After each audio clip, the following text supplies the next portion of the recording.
On Ticker, this is Import Export with Lawrence CHRISTOFFELSZ. Welcome back, everyone. You're watching Import Export here on Ticker TV. I'm Lawrence CHRISTOFFELSZ. Now we're joined by an association that's global, and they've got a fantastic presence here in Australia. And we're going straight to the CEO and the Victorian representative with Karyn Welsh, the CEO, and Steve Campbell here in Melbourne. Hi, guys. Thanks for joining me. Hi, Lawrence. Thanks for having us on. Hi, Karyn. Great. Good to see you again. Karyn, I'm going to kick off with you. Can you, for the viewers' benefit, explain CILTA, the background, and why it's so important as an association across not just Australia, but globally?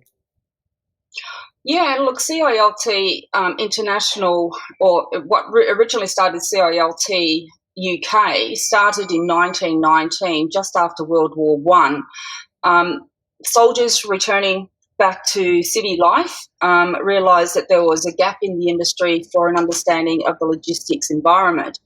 So from that time onwards, they put to government at that time in the UK the need for the industry to mature and learn from what had been learnt through the logistics operations of World War I. And that's basically where it all began. In 1935, we began in Australia and started the same training of the industry, operating under the Royal Charter. And in that time, we were actually educating the transport and logistics environment on what skills were needed, the gaps, addressing those gaps, and at that time also providing some training. We began in Sydney at that time, and over that time and up to the 1970s and 80s, we were training the transport and logistics industry on various aspects as gaps were identified. As an entity, we are now represented in 35 lands, possibly 37, because I know there's 3 coming down the chute, and one of those will be the Philippines that Australia is looking after. Great. And we have 35,000+ members. We are quite a force globally, perhaps not as great in Australia as we are in some of the other European and African and Asian communities. But together over this COVID-19, the strength of the organisation has really come together 100-fold, and this is where I value being a member. The benefits that your association provides has really come to the fore with the COVID-19 situation, especially across Europe, because people are confused. How do they get their products around? How's the logistics going to work? And I understand, you've been a really strong resource for all those service providers and end consumers as well. Yes, we have been putting out bulletins, global bulletins each week, and each of the countries contribute to those bulletins, giving other members ideas on what we're doing in our country that may be beneficial to their country. There's a call out when there's a need. As an entity, we've all come together as a brotherhood. The network that our association has opens doors. We have connections in government where we need to call in government. We have connections in industry where we need to call assistance from the industry. And, we've experienced, and I've seen it over the last 24, 48 hours, how everyone is coming together and actually creating solutions, no matter where it is. Borders are not a boundary. This is a global issue we're dealing with, and we're basically tackling it at a global level. Yeah, fantastic. And it is really being highlighted at the moment. Steve, I want to bring you in here because your role, I'll get you to explain your role with CILTA, but one of the great aspects of your experience is that being an active leader of CILTA here in Australia, you're also as a manufacturer distributor of beverages as well. So you can directly relate to all the companies and your customers and your members around what their challenges are around supply chain, logistics and transport. So maybe tell us about your Victorian role first, Steve. Thanks for having me on, Lawrence. Firstly, my role is basically very much a support role to Karyn. I'm the chair of the Victorian section of CILTA, and Karyn's really the engine room of CILTA in Australia. And my role is to support her because obviously she can't look after all the states and territories alone. So it's good for her to have a focus in each state that we can focus on our networks. Like you're well aware, Lawrence, we've partnered with you many times through your ATLC. So that's been a huge benefit when we've been able to work together with people like yourself and create joint events where there's a bit more bit more revenue protection, and one of the great things about CILTA is that it's being a global network, and a lot of the older people within the industry, they're actually really accessible. Sure, I know Karyn also is, very much a generous industry leader with a lot of the universities here in Australia, and really drives that industry engagement between CILTA and people on the ground through the universities. So I know that you're doing a great job there. Steve, as a distributor yourself in your own right, how's COVID impacted you? And one of the reasons I wanted to get you guys on the program was to emphasise these support networks that are around, such as yourselves, people who are getting challenged, and all of us are in every aspect of business, but especially around distribution, fulfilment, logistics, supply chain. They've got associations like you to actually pick up a phone or send an email and say, guys, look, I need some help or advice, or I might even need some contacts. So that's where, what are the challenges you've faced as a distributor yourself, Steve?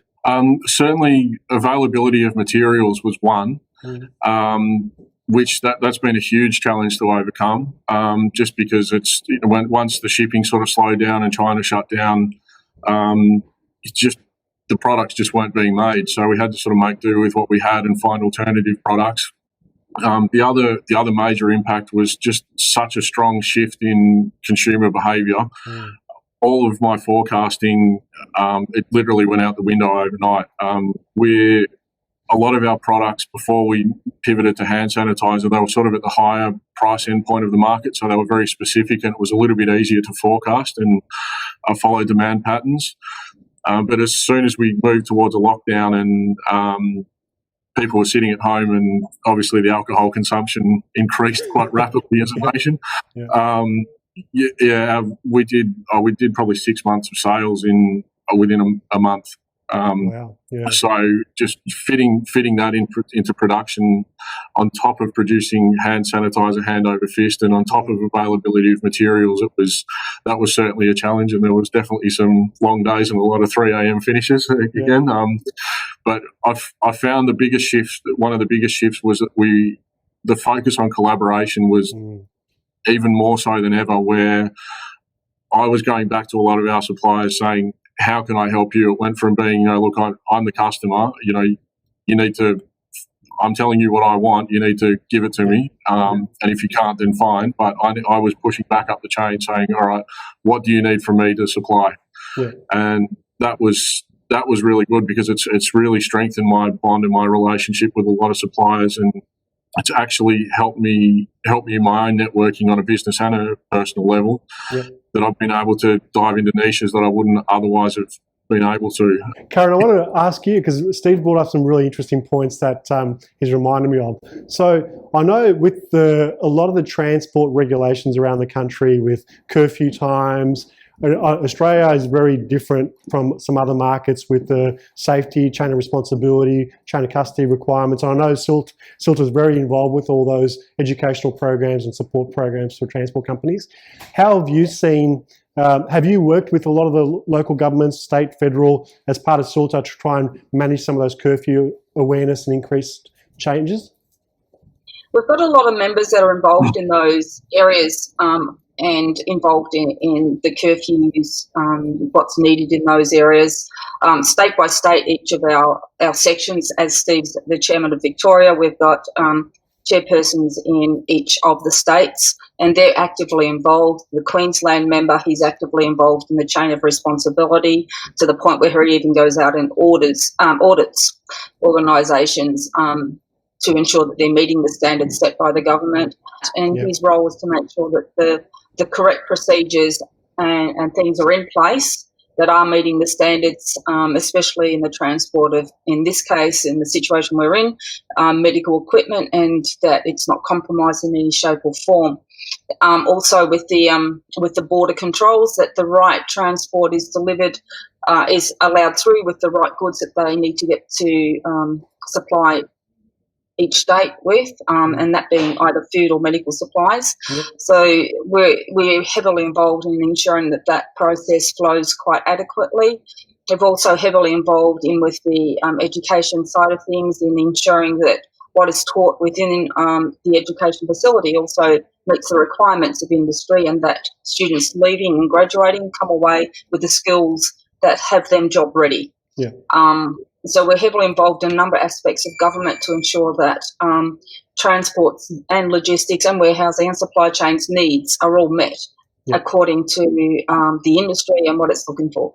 Yeah, great work, Karyn. I think the other thing, it's been a theme over the last couple of weeks since, I mentioned this to Taris just before you came on, that from CBFCA, supply chain has come to the forefront because of this crisis. It's really showed how important it is, which hopefully in turn shows, aspiring students who are considering what career path they want to take.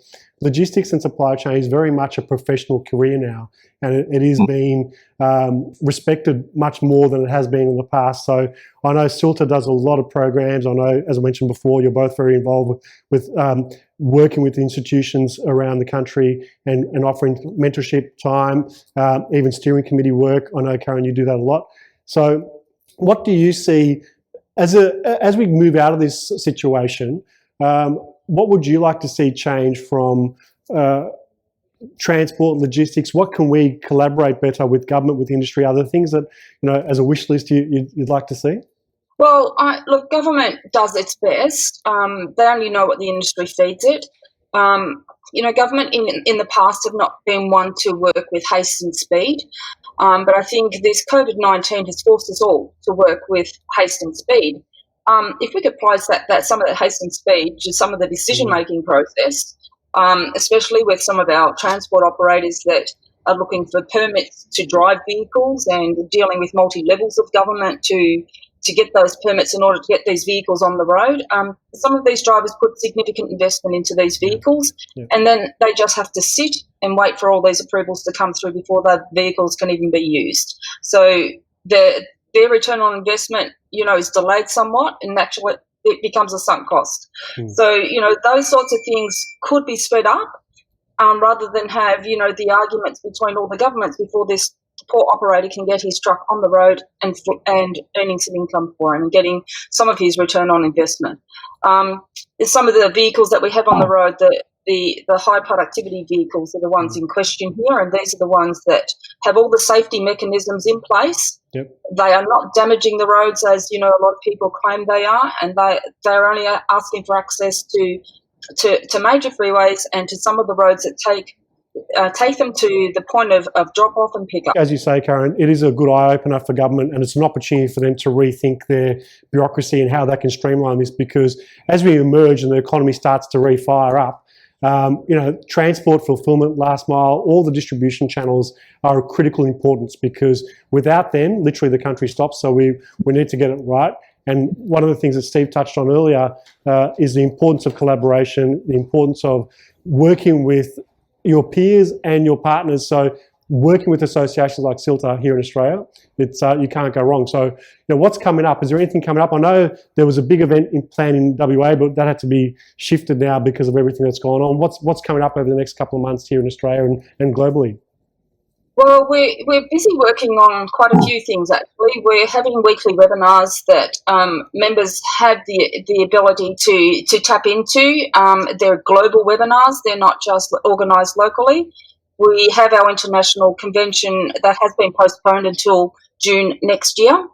Fingers crossed all borders will be open by then. If not, we're looking at doing that conference through a streaming mechanism, so it doesn't mean it's a showstopper. We now know what the capability of technology is today, and so we'll organise for that to be streamed where borders may not be relaxed.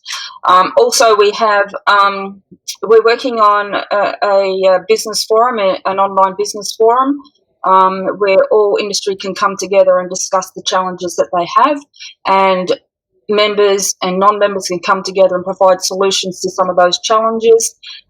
That's work in progress, and we've got some very good partners on board for that. So watch this space. That's something that we'll be launching fairly soon with a bit of help from government, if that is able to come through. So anyone, government people out there, please talk to me. And we've got the model, we've got the setup, we've got the IT structure there. We just need the funds to complete it. Fantastic. Thanks so much, Karyn. I really appreciate you coming on the show. Want to get you on a regular basis to keep us updated as all those announcements come to hand. Steve, always good to see you, and it'll be good to catch up for a beer when we finally can. You should give a plug to your beverage company actually as well while you're on the show. Yeah, sure. We're Tailored Beverage Company is the company I work for. We've also got a sanitizer brand called Hygiene. It's available on the Retail Global Medcart. Also, we've got various websites that it's available on. Or give me a call and we can talk. Plenty of martini mixers. You'll see a lot of our products in BWS and Dan Murphy's. So visit your local BWS or Dan Murphy's as well. Fantastic. Thanks so much, guys. Really appreciate you being on the show and look forward to keeping in touch and getting you back on soon. Good stuff. Thank you, Lawrence.